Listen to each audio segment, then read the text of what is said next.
Hi, this is Alex from phpacademy.org with a video tutorial for the new Boston.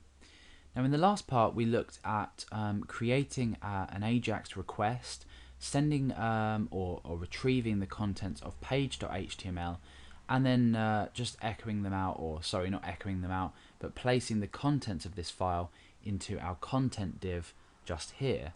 And that all happened when we pressed a button. Now what we're going to do is looking at sending data, actually sending data to a file and then returning a result from this. So similar to the post request, however we're going to do it in a slightly different way. So the first thing I'm going to do is reference to a new page. We're sending this request to a new page, and that's going to be php / let's call it page.php. Let's go ahead and get rid of this page.html from our text editor. And let's go ahead and create this new PHP file, and I'm going to save that inside PHP, the PHP folder. So we're now sending data using this AJAX request to page.php. However, what we're not doing is sending any variables along with it. So let's go ahead and create a text field on our page. So the input type is text, and we need to give this an ID of, let's just say, name. So now inside ajax.js we need to actually grab the value of this field before we pass it to page.php. So I'm going to create a new variable called name, and this is going to be equal to, and we're using a selector to select the name here, so name.val. So we are essentially putting the value of this text field into this name variable. Let's just pull that down a bit so it's a bit easier to see. Okay, so we're going to need to supply an additional parameter here in order to pass the data to this page. So what we're going to do is we're going to choose a parameter, or write the parameter called data. So we then supply some data in here, and then again it's comma separated down to success. So the data is now going to be name equals, and then we're going to append on name. So we've sent name equals and then name.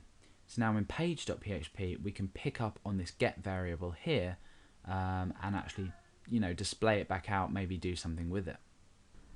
So the first thing that we need to do here is actually call this function, not function. We need to grab this variable name.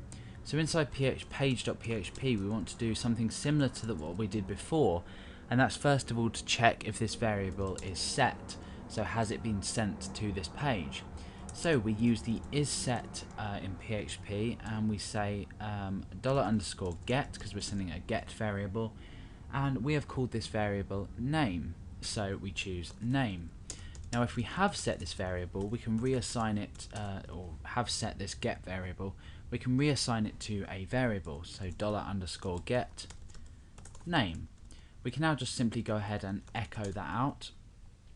Now inside ajax.php, what's going to happen is we call this page, we send this get data here, and then on success we place the data returned by page.php, which is just the name, and then we place that into the content area on our index.php page.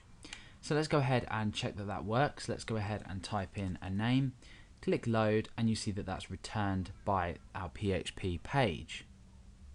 So essentially what we've performed here is a similar way of sending data using the post HTTP request and the get HTTP request, but we're using this much better and much more featureful AJAX functionality.